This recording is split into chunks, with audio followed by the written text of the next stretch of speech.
ओम शांति।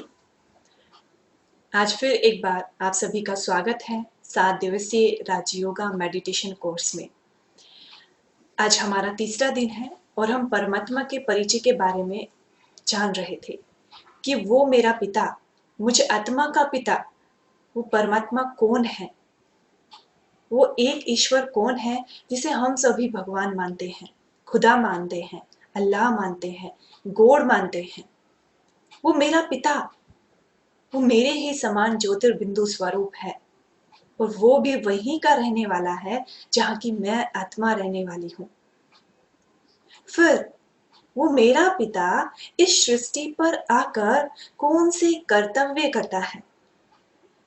आप देखिए, मैं अपने पिता को कब याद करती हूँ? हम भगवान को कब याद करते हैं? कहा जाता है दुख में सिमरन सब करे, सुख में करे ना कोई, जो सुख में सिमरन करे तो दुख काहे को होए।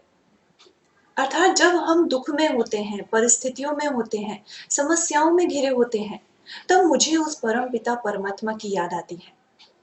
और सिर्फ मैं उसे दुख में याद नहीं करती, अभी तो सारा संसार उस परमात्मा को दुख में याद करता है, दुख में ज्यादा याद करता है। क्यों? जैसे आप समझिए, आपके बिजनेस में कुछ अप एंड डाउन चल रहा है, कुछ परिस्थिति चल रही है और किसी कारण से आपका पूरा बिजनेस कोलैप्स हो गया। ऐसे समय पर आपने सबसे हेल्प मांगी, अपने रिश्तेदारों से, अपने फ्रेंड्स से, अपने आस पड़ोस वालों से। तो सबने क्या कहा? भाई जी, बहन जी, हमारा तो खुद ही ऐसा चल रहा है, हम आपकी मदद कैसे कर सकते हैं। ऐसे समय पर किसी अनजान व्यक्ति ने आकर आपकी मदद की और उसकी मदद से आपने अपना बिजनेस फिर से एस्टैब्लिश किया और आपका बिजनेस बहुत अच्छा चलने लगा। आफ्टर 10 और 15 ईयर्स आपके जीवन में फिर से कुछ वैसी ही परिस्थितियां आती हैं, वैसी ही समस्याएं आती हैं। इस बार सबसे पहले आपको किसकी याद आएगी? क्या कोई मित्र संबंधी याद आएगा या वो व्यक्ति याद आएगा जिसने पहली बार आपकी मदद की थी? वो व्यक्ति याद आएगा ना, क्योंकि आपके मन में कहीं ना कहीं संकल्प उठेगा कि जिस व्यक्ति ने पहले मेरी मदद की थी, अगर वो व्यक्ति मुझे मिल जाए तो शायद इस बार भी वो मेरी मदद कर देगा। तो परमात्मा को हम सभी दुख में याद करते हैं। इसका अर्थ क्या है कि परमात्मा ने कभी ना कभी कुछ ऐसे कर्तव्य किए थे जिन कर्तव्यों के कारण मेरे जीवन के कष्ट, मेरे दुखों का निवारण हुआ था। और मैं सिर्फ दुख में याद नहीं करती हूँ, अभी तो पूरा संसार उसे दुख में याद करता है। इसका अर्थ है कि उसने आकर जो श्रेष्ठ कर्तव्य किए, वो सिर्फ मेरे लिए नहीं किए, परंतु संपूर्ण मानव जाति के कल्याण के लिए किए। इसलिए संपूर्ण मानव जाति उस परमात्मा को दुख में याद करती है। तो ऐसे कौन से कर्तव्य उस निराकार शिव ने इस धरा पर आकर किए, आज हम वो जानेंगे। शिव को कहा जाता है त्रिमूर्ति शिव। त्रिमूर्ति अर्थात 3 देवताओं का रचयिता ब्रह्मा, विष्णु, शंकर। तीनों देवताओं को रचने वाले वो त्रिमूर्ति, वो निराकार शिव हैं। क्योंकि उन्हें इस सृष्टि पर आकर कर्तव्य करने हैं। और जिस तरह मैं निराकार आत्मा हूं, शरीर के बिना इस 5 तत्वों की सृष्टि पर कर्म नहीं कर सकती हूं, उसी प्रकार जब वो परमात्मा इस धरा पर अवतरित होता है तो उसे भी अपने कर्तव्य पूर्ण करने के लिए किसी न किसी का आधार लेना पड़ता है, क्योंकि वो भी निराकार है। और हमने पुकारा भी ना, जिस रूप में हम हैं उसी रूप में चले आना। कभी राम बन के, कभी श्याम बन के चले आना प्रभु जी। तो जिस रूप में हम हैं उसी रूप में जब वो आएगा तो हम उसे समझ सकते हैं, तो हम उसे पहचान सकते हैं। उस निराकार ज्योति को ये स्थूल नेत्र देख नहीं सकते और आत्मा के ज्ञान से तो हम सब अनभिज्ञ थे। इसलिए उसे ज्ञान देने के लिए भी, इस सृष्टि के परिवर्तन के लिए भी साधारण तन में आना पड़ता है। तो परमात्मा इस सृष्टि पर आकर 3 महान कर्तव्य कराता है। सबसे पहले ब्रह्मा द्वारा स्थापना, एक नई सुखमय सृष्टि की स्थापना का कर्तव्य परमात्मा ब्रह्मा जी के द्वारा करते हैं। दूसरा, पुरानी सृष्टि के विनाश का कर्तव्य शंकर जी के द्वारा कराते हैं। और जिस सृष्टि की स्थापना का कर्तव्य ब्रह्मा जी के द्वारा कराया गया, उस सुखमय दैवी सृष्टि की पालना का कार्य विष्णु जी के द्वारा कराया जाता है। तो ये तीनों देवताओं के द्वारा वो करण करावन हार निराकार शिव परमात्मा इस सृष्टि पर आकर अपने दिव्य कर्तव्य करते हैं। तो चलिए हम देखते हैं कि परमात्मा ये तीनों कर्तव्य इन देवताओं के द्वारा किस प्रकार करते हैं। और इन देवताओं को, जैसे कि आप चित्र में देख रहे हैं, ये स्वरूप देने के पीछे भाव क्या है। क्योंकि हम देखते हैं देवी देवताओं को अनेक हाथ, अनेक मुख दिखा दिए जाते हैं। तो क्या वास्तव में किसी मनुष्य को अनेक हाथ और अनेक मुख हो सकते हैं? आप देखिए आज के समय में यदि कोई बच्चा ऐसा पैदा हो जाता है जिसको एक से ज्यादा हाथ हैं या एक से ज्यादा सर हैं, तो बच्चा कितना कुरूप लगता है और वो बच्चा ज्यादा समय जीवित भी नहीं रहता है और डेली रूटीन के कार्य करने में भी उसको कितना अनकंफर्टेबल फील होता है। तो देवी देवताओं को ऐसा दिखाने के पीछे भाव क्या है? वास्तव में देवी देवताओं को जो ऐसा स्वरूप बनाया जाता है, वो कुछ ना कुछ अर्थ क्लियर करने के लिए बनाया जाता है।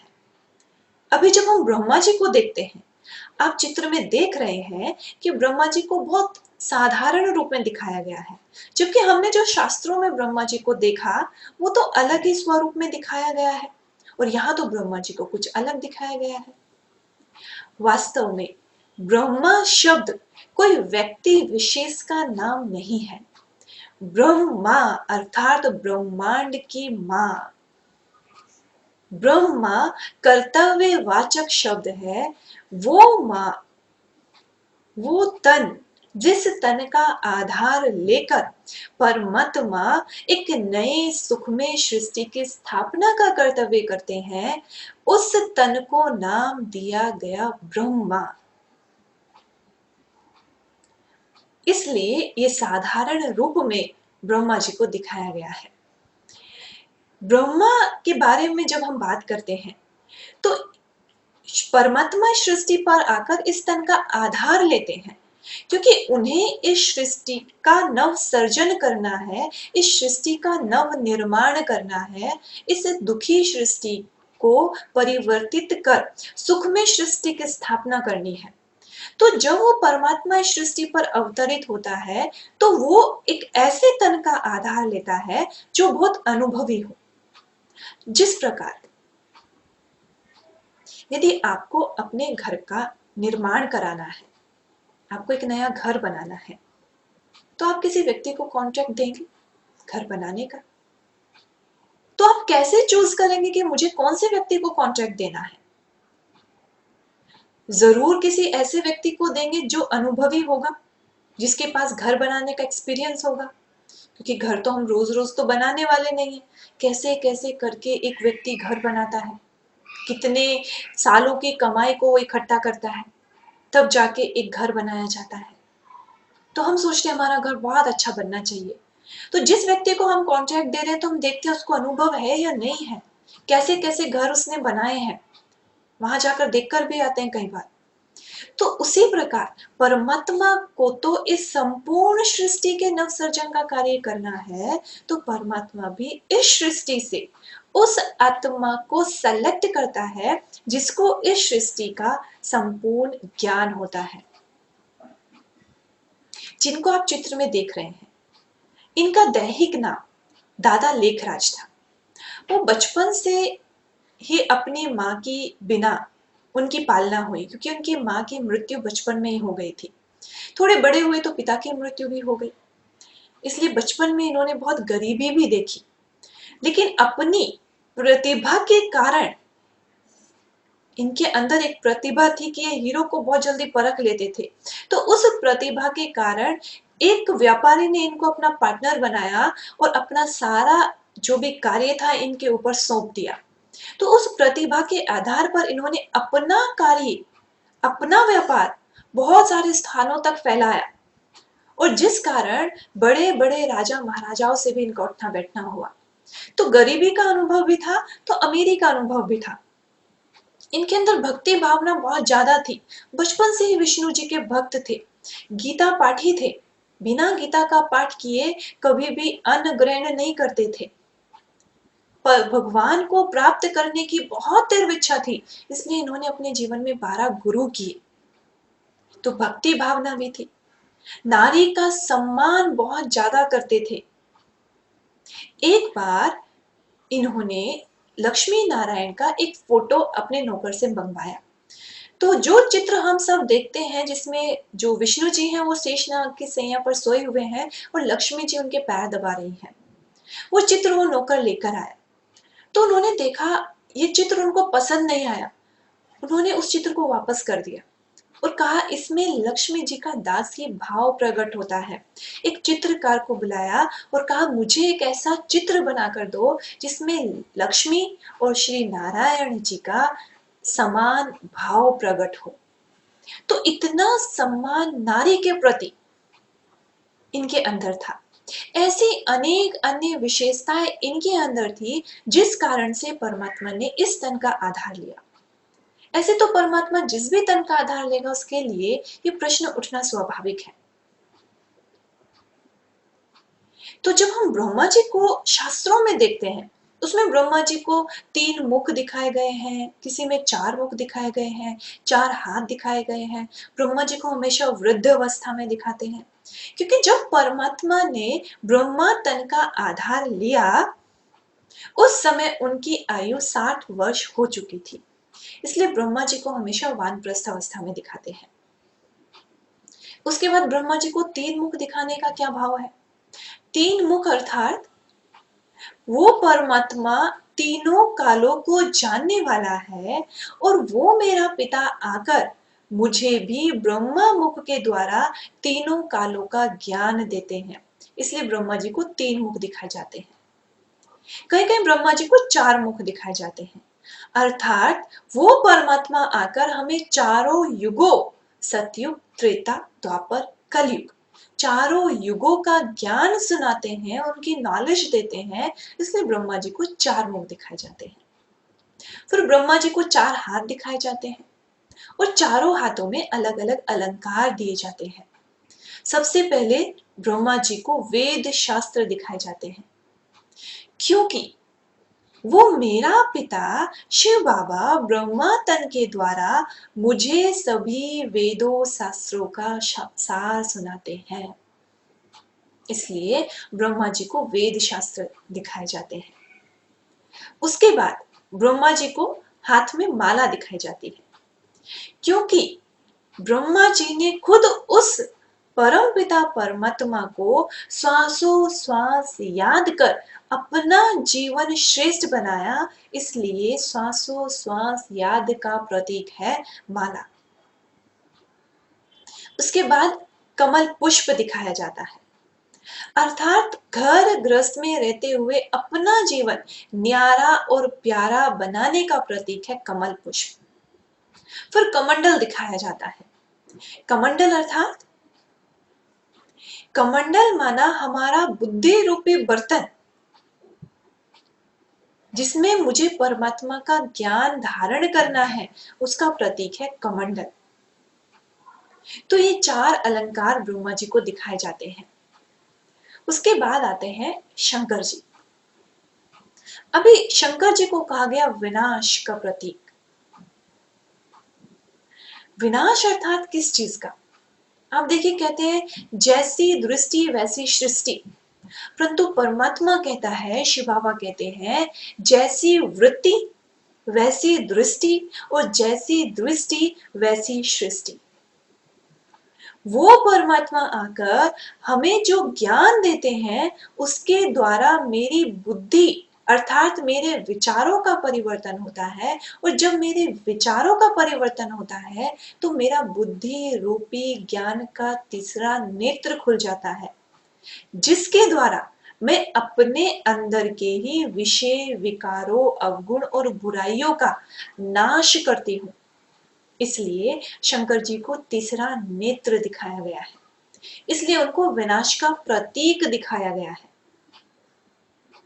शंकर जी को इतने कम वस्त्र पहने हुए दिखाए गए हैं, क्योंकि आप देखिए शंकर जी अर्थात वो परमात्मा के ध्यान में मग्न इतने हो गए कि उन्हें अपने ये शरीर रूपी वस्त्र का भी भान नहीं रहा, इसलिए उनको इतने कम वस्त्र पहने हुए दिखाते हैं।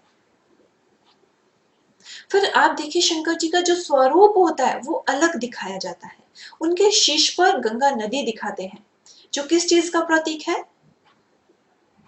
परमात्मा आकर हमें ज्ञान गंगा के द्वारा हम आत्माओं को पावन बनाते हैं, इसलिए उनके शीश पर गंगा नदी दिखाई जाती है। चंद्रमा दिखाया जाता है, जो शीतल स्वभाव का प्रतीक है। उनके गले में सर्पों की माला दिखाई जाती है। सर्प अर्थात जो हमारी कर्मेंद्रियों का प्रतीक है। वो शिव बाबा इस सृष्टि पर आकर हम आत्माओं को जो ज्ञान देते हैं, उस ज्ञान के द्वारा मैं आत्मा स्व राज्य अधिकारी बनती हूँ, अर्थात स्व के ऊपर शासन करना सीखती हूँ, जिससे मैं आत्मा अपनी कर्मेंद्रियों को कंट्रोल करना सीखती हूँ, जिसका प्रतीक दिखाया कि वो गले में सर्पों की माला पहनते थे। फिर शंकर जी को त्रिशूल दिखाते हैं। त्रिशूल अर्थात तीन शूल, तीन कांटे, अर्थात इस पुरानी दुनिया का परिवर्तन का कार्य तीन प्रकार से होता है। पहला, नेचुरल कैलेमिटीज, प्रकृति स्वयं इस पृथ्वी का संपूर्ण पांचों तत्वों का शुद्धिकरण करती है। फिर ग्रह युद्ध, जिसका वर्णन महाभारत में दिखाया गया कि अपने ही अपने को मारते हैं। आज आप देखिए जाति के नाम पर, धर्म के नाम पर छोटी सी बात होती है और कहां तक दंगा भड़क जाता है। तो ग्रह युद्ध। और तीसरा, दुनिया में भी कहते हैं कि तृतीय विश्व युद्ध होगा तो बहुत भयानक होगा, क्योंकि तृतीय विश्व युद्ध था एटॉमिक वॉर। जो एटम बम्स, एटॉमिक वेपन्स हर एक कंट्री ने बना के रखे हुए हैं, वो सिर्फ देखने के लिए तो नहीं बनाए हैं, यूज तो होंगे ना। तो ये तीन प्रकार से इस पुरानी सृष्टि का परिवर्तन हो, एक नई दैवी सृष्टि इस धरती पर आने वाली है,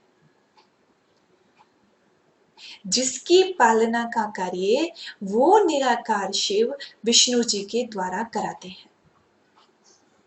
अभी विष्णु जी को आप देखिए बहुत सजा धजा दिखाया गया है, खड़ा हुआ दिखाया गया है, उनको चार भुजा दिखाई गई है और हर एक भुजा में अलग अलग अलंकार दिखाए गए हैं।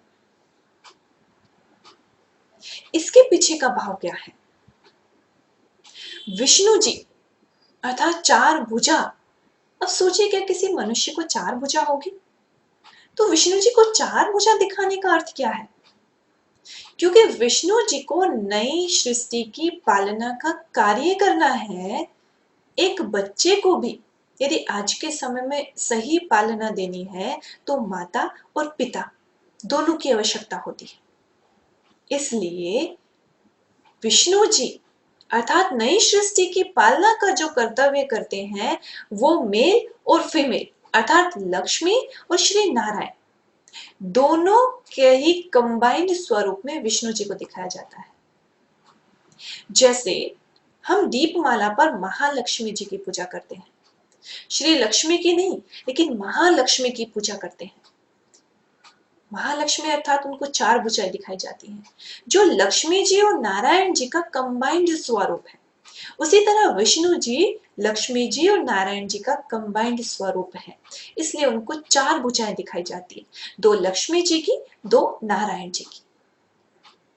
अब विष्णु जी को आप देखिए, किसी भी देवी देवता को दो ताज दिखाए जाते हैं, एक लाइट का क्राउन जो पीछे घूमता रहता है व्हाइट कलर का, और एक ये रतन जड़ित ताज गोल्ड का क्राउन। अब जो पीछे व्हाइट कलर का ताज दिखाया जाता है वो है पवित्रता की निशानी। जिस सत्ययुगी सुखमय सृष्टि की स्थापना वो मेरा पिता कर रहा है।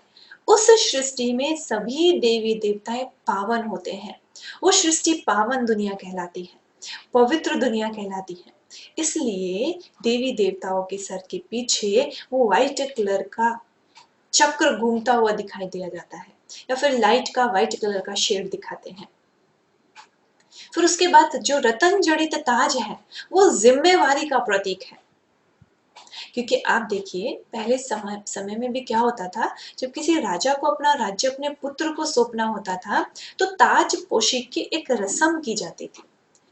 उस ताजपोशी के रस्म में वो राजा अपने सर का ताज उतारकर अपने पुत्र के सर पर रखता था और कहता था आज से इस राज्य को तुम्हें संभालना है, तुम इसके अधिकारी हो। तो इसी प्रकार विष्णु जी को जो ताज दिखाया गया है वो उनके राज्य अधिकारी होने का प्रतीक है, जिम्मेवारी का प्रतीक है। उसके बाद विष्णु जी को इतना सजा धजा दिखाया गया है, जबकि दोनों देवताओं को तो बहुत साधारण दिखाया गया है। तो बाकी के जो दोनों देवता हैं ब्रह्मा जी और शंकर जी, वो तपस्वी स्वरूप में दिखाए गए हैं। और तपस्या करने के बाद उन्हें जो प्रालब्ध मिलती है वो संपन्नता, वो सुख शांति की दुनिया का प्रतीक विष्णु जी को इतना सजा धजा दिखाया गया है कि ये तपस्या करने के बाद हम आत्माएं जिस सृष्टि पर जा सकते हैं, जिस दैवी दुनिया में जाने का पुरुषार्थ करते हैं, वो दुनिया इतनी संपन्न और वैभवपूर्ण होगी। फिर विष्णु जी को 4 हाथ और चारों हाथों में अलग अलग अलंकार दिखाया गया है।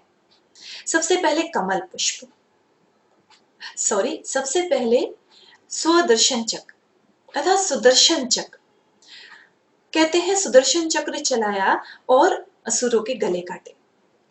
असुरों के गले काटे माना अब कोई ऐसे लंबे दांतों वाले सींग वाले तो कोई असुर नहीं होते हैं। वास्तव में ये चक्र है स्वदर्शन चक्र, अर्थात परमात्मा आकर हमें जो ज्ञान देते हैं उस ज्ञान के आधार से जब मैं आत्मा स्व का दर्शन करती हूँ तो स्व का दर्शन करके मैं अपनी कमी कमजोरियां बुराइयां विकारों का वध करती हूँ, नाश करती हूँ, जो असुर के रूप में मुझ आत्मा को ही अंदर कष्ट पहुंचा रहे होते हैं। कबीरदास जी का एक बहुत अच्छा दोहा है, बुरा जो देखण में चला बुरा न मिलिया कोई, जो देखा आप भीतर मुझसे बुरा न कोई। अर्थात आज तक हम हर एक को देखते हैं, इसके अंदर ये कमी है, इसके अंदर ये कमी है, उसके अंदर वो कमी, ये ठीक करो, वो ठीक करो, वो ठीक करो। लेकिन कभी अपने अंदर हमने देखा, और शायद कभी देखा भी हो तो खुद को ही देखकर डर गए कि मेरे अंदर इतनी कमी कमजोरियां, क्योंकि आत्मा के अंदर ताकत नहीं थी उन कमी कमजोरियों को निकालने की। अभी वो परमात्मा आकर मुझे ज्ञान देता है और उस ज्ञान के आधार पर मैं अपनी बुराइयों और विकर्मों को, विकारों को नष्ट करती हूँ, उनको मैं भस्म करती हूँ। अभी दूसरा अलंकार दिखाया गया है गदा। गदा किस चीज का प्रतीक है? गदा किसको दिखाया जाता है? हनुमान जी को दिखाया जाता है। हनुमान जी को महावीर भी कहा जाता है। महावीर अर्थात शक्तिशाली। शक्ति मुझ आत्मा को परमात्मा की याद से ही प्राप्त होती है। मैंने ज्ञान धारण करके अपनी कमी कमजोरियों को तो देखा, परंतु उन कमी कमजोरियों को समाप्त करने के लिए मुझे परमात्मा याद की पावर्स चाहिए, शक्तियां चाहिए, जिसका प्रतीक गदा दिखाया गया है।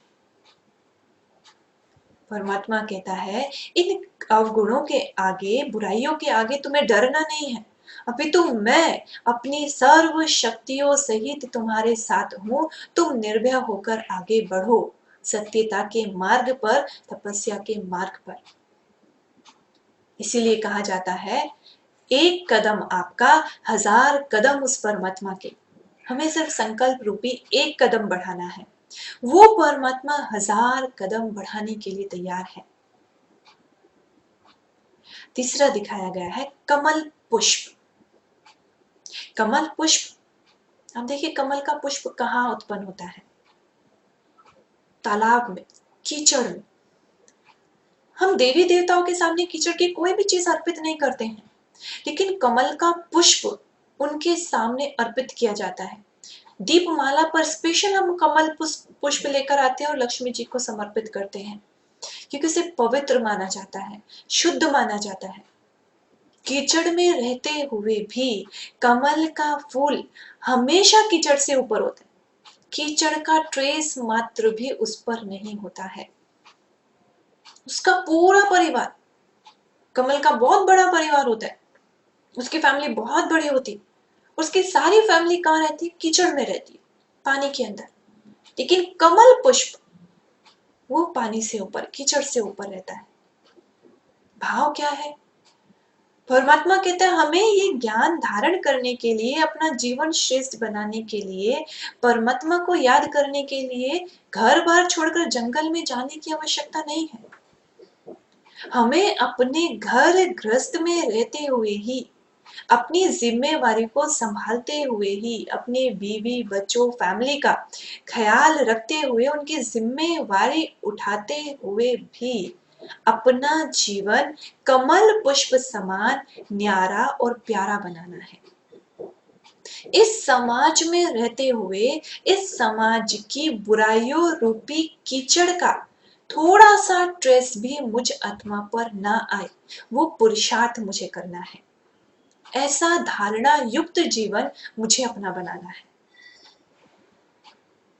उसके बाद दिखाया गया है शंख। शंख किस चीज का प्रतीक है? शंख अर्थात, अब देखिए, शंख की ध्वनि बहुत मीठी होती है, कानों को बहुत मधुर लगती है। सुबह सुबह शंख की ध्वनि कानों में पड़ जाए, ऐसा लगता है पूरा दिन आज तो अच्छा जाएगा। दूसरा, शुभ कार्य का प्रतीक। शंख शुभ कार्य का प्रतीक है। जब हम कोई पूजा आदि रखते हैं, कोई शुभ कार्य करते हैं, तो शंखनाद किया जाता है। तीसरा, पुराने समय में जो राजा महाराजा होते थे ना, वो युद्ध के लिए जाते थे, और जब युद्ध जीत जाते थे तो शंखनाद किया जाता था, और पूरे राज्य को पता चल जाता था कि हमारा राजा जीत गया, हमारी विजय हो गई, और पूरे राज्य में उत्सव मनाने शुरू हो जाते थे। उसी प्रकार परमात्मा भी कहता है, जब तुम ये तीनों अलंकार अपने जीवन में धारण करते हो, अर्थात ज्ञान के आधार पर ज्ञान का स्वदर्शन चक्र चलाकर तुम अपनी बुराइयों का, विकर्मों का, विकारों का दर्शन कर परमात्मा की याद से उन्हें नष्ट करते हो और अपना जीवन श्रेष्ठ धारणा युक्त बनाते हो, तो तुम अपनी विजय का शंखनाद करते हो, और विजय के शंखनाद के साथ साथ तुम नई सृष्टि के शुभ आरंभ का शंखनाद करते हो, जिसके लिए हमें शंख के समान अपनी वाणी मधुर और सुखकारी बनानी है। जिसके लिए ब्रह्मा कुमारीज में एक स्लोगन दिया जाता है, कम बोलो, धीरा बोलो, मीठा बोलो। कम बोलो, जिससे आत्मा की एनर्जी खर्च होनी कम हो जाती है। धीरा बोलो, अर्थात जिसको सुनना होगा वो धीरे से भी सुनेगा, जिसको नहीं सुनना आप कितना भी चिल्लाओ। और कहते हैं चिल्लाना वहां होता है जहां दिलों में दूरियां होती हैं। जब हम धीरे बोलते हैं, मीठा बोलते हैं, तो ऑटोमेटिक हम अपने आसपास के लोगों के समीप आ जाते हैं। मीठा बोलो, हमारे शब्द ऐसे हो जो दूसरों के जीवन में मिठास घोल दे, जो दूसरों के जीवन में अमृत के समान जीवन उत्पन्न कर दे। हमारे बोल दूसरों को वरदान के समान अनुभव हो, ना कि कटु वचन के समान। क्योंकि हम देवी देवताओं जैसा बनने का पुरुषार्थ कर रहे हैं, और देवी देवताओं के सम्मुख सभी लोग वरदान लेने के लिए जाते हैं, तो हमारे शब्द दूसरों के जीवन को वरदान में बना दे। ये चारों अलंकार जब हम अपने जीवन में धारण करते हैं, तो हम उस सुखमय सृष्टि में जाने के अधिकारी बन जाते हैं। और ये चारों ही अलंकार प्रजापिता ब्रह्मा कुमारी ईश्वरीय विश्वविद्यालय के चारों सब्जेक्ट को प्रदर्शित करते हैं। विद्यालय है ना, स्कूल है ना, स्कूल में तो सब्जेक्ट्स होते हैं। तो हमारी संस्था में 4 सब्जेक्ट दिए जाते हैं। सबसे पहले चक्र अर्थात ज्ञान का प्रतीक, पहला सब्जेक्ट ज्ञान। गदा अर्थात परमात्मा की याद का प्रतीक, जिसे हम योग भी कह सकते हैं। कमल अर्थात धारणा का प्रतीक, जो ज्ञान सुना उसको धारण करना अति आवश्यक है, क्योंकि सुना तो आज तक बहुत कुछ है, लेकिन जब तक उसे जीवन में धारण नहीं किया है तब तक हमारे जीवन में उसका कुछ यूज नहीं होगा। हमें अपने जीवन में उसका कुछ फायदा नहीं मिलने वाला है यदि हमने उस ज्ञान को जीवन में धारण नहीं किया है। शंख अर्थात सेवा का प्रतीक, जिस ज्ञान को सुनने से और उस परमात्मा को याद करने से मेरे जीवन में मुझे सुख शांति की प्राप्ति हुई है।